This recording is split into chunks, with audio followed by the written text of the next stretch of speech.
ദേശാഭിമാനി മുഖപ്രസംഗം 2025 ജനുവരി 21. വിധിയിൽ തെളിഞ്ഞത് കേരള പോലീസിൻ്റെ അന്വേഷണ മികവ്. കേരള പോലീസിൻ്റെ കുറ്റാന്വേഷണ ചരിത്രത്തിലെ സുപ്രധാന വിധിയാണ് തിങ്കളാഴ്ച നെയ്യാറ്റിൻകര അഡീഷണൽ സെഷൻസ് കോടതിയിൽ നിന്ന് ഉണ്ടായത്.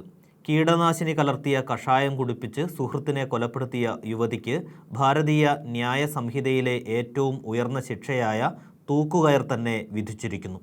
ദൃക്സാക്ഷികളില്ലാത്ത കേസിൽ ഡിജിറ്റൽ തെളിവുകളുടെ അടിസ്ഥാനത്തിൽ കുറ്റകൃത്യം തെളിയിച്ച് പ്രതിക്ക് പരമാവധി ശിക്ഷ വാങ്ങിക്കൊടുക്കുവാൻ കഴിഞ്ഞത് കേരള പോലീസിൻ്റെ അന്വേഷണ മികവിനുള്ള അംഗീകാരം കൂടിയാണ്. പാറശാലയ്ക്ക് സമീപം സമുദായപ്പറ്റ് JP ഭവനിൽ ജയരാജിൻ്റെ മകനായ ഷാരോൺ രാജിനെ ആസൂത്രിതമായി കൊലപ്പെടുത്തിയ കേസിലാണ് തമിഴ്നാട് ദേവിയോട് രാമവർമ്മൻ ചിറ പൂമ്പള്ളിക്കോണത്തെ 24-കാരിയായ ഗ്രീഷ്മയ്ക്ക് തൂക്കുകയർ വിധിച്ചത്. കൊലപാതകത്തിന് കൂട്ടുനിന്ന അമ്മാവൻ നിർമ്മലകുമാരൻ നായർക്ക് 3 വർഷത്തെ തടവും പിഴയും കോടതി വിധിച്ചിട്ടുണ്ട്.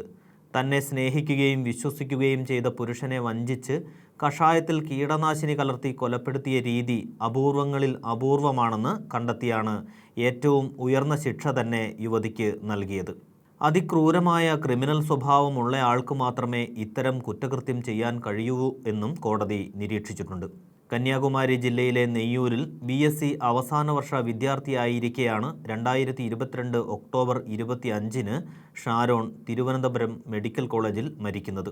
ഷാരോണിന് യുവതിയോട് വലിയ സ്നേഹവും വിശ്വാസവും ഉണ്ടായിരുന്നു എന്നാണ് അന്വേഷണത്തിൽ കണ്ടെത്തിയത്.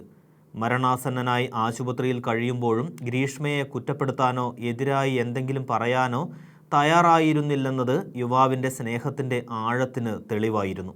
2022 ഒക്ടോബർ 14 ഗ്രീഷ്മയുടെ വീട്ടിലേക്ക് വിളിച്ചു വരുത്തി ജ്യൂസ് ചലഞ്ച് എന്ന് തെറ്റിദ്ധരിപ്പിച്ചാണ് കീടനാശിനി കലർത്തിയ കഷായം കുടിപ്പിച്ചത്. വിഷം ഉള്ളിൽ ചെന്ന് ആന്തരികാവയവങ്ങളുടെ പ്രവർത്തനം നിലച്ച് വെള്ളം പോലും കുടിക്കാൻ കഴിയാതെ 11 ദിവസമാണ് ആശുപത്രിയിൽ ഷാരോൺ കഴിഞ്ഞത്. ആദ്യ ഭർത്താവ് മരിക്കുമെന്ന് ജോത്സൻ പറഞ്ഞത് വിശ്വസിച്ചാണ് ആദ്യം താലി ചാർത്തിയ യുവാവിനെ ഒഴിവാക്കാൻ കൊലപാതകം ആസൂത്രണം ചെയ്തത്. അന്ധവിശ്വാസവും അതിൽ നിന്ന് ഉടലെടുത്ത ക്രിമിനൽ ബുദ്ധിയും ഒരുമിച്ച് പ്രവർത്തിച്ചപ്പോഴാണ് മനുഷ്യ മനസാക്ഷിയെ ഞെട്ടിച്ച ക്രൂരത അരങ്ങേറിയത്. ശിക്ഷ വിധിച്ചുകൊണ്ട് ന്യായാധിപൻ പറഞ്ഞ കാര്യങ്ങൾ വളരെ പ്രസക്തമാണ്. ഡിജിറ്റൽ തെളിവുകൾ ശേഖരിച്ച് ശാസ്ത്രീയ അന്വേഷണം നടത്തിയില്ലായിരുന്നുവെങ്കിൽ അസ്വാഭാവിക മരണമോ ആത്മഹത്യയോ ആകാമായിരുന്ന കേസാണ് അതിക്രൂരമായ കൊലപാതകമെന്ന് തെളിഞ്ഞത്. ആധുനിക കാലത്തിനനുസരിച്ച് പോലീസിൻ്റെ അന്വേഷണ രീതികളും മാറിയെന്ന് തെളിയിക്കുന്നതാണ് ഈ കേസ്. പോലീസിൻ്റെ അന്വേഷണ മികവിനെ വിധിന്യായത്തിൽ ജഡ്ജി അഭിനന്ദിക്കുന്നുണ്ട്. പ്രായത്തിൻ്റെ ആനുകൂല്യമൊന്നും പ്രതി അർഹിക്കുന്നില്ലെന്ന് കോടതി പ്രത്യേകം പറഞ്ഞു. യുവാവ് മരിക്കുമ്പോൾ പ്രതിയുടെ അതേ പ്രായമായിരുന്നുവെന്നും വിധിയിൽ ഓർമ്മിപ്പിച്ചു.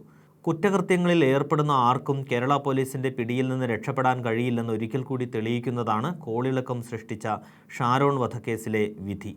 ആധുനിക രീതിയിലുള്ള എല്ലാ മാർഗങ്ങളും ശാസ്ത്രീയമായി ഉപയോഗിക്കാൻ പോലീസിന് കഴിയുമെന്ന് അടിവരയിടുന്നതുമാണ് ഈ കേസ്. വധശിക്ഷ പ്രാകൃതമാണെന്ന അഭിപ്രായം ശക്തമായി നിലനിൽക്കുന്നുണ്ട്. CPIM ഉൾപ്പെടെയുള്ള രാഷ്ട്രീയ പാർട്ടികളും വധശിക്ഷ ഒഴിവാക്കണമെന്ന് അഭിപ്രായമുള്ളവരാണ്. പല രാജ്യങ്ങളിലും വധശിക്ഷ ഒഴിവാക്കിയിട്ടുമുണ്ട്.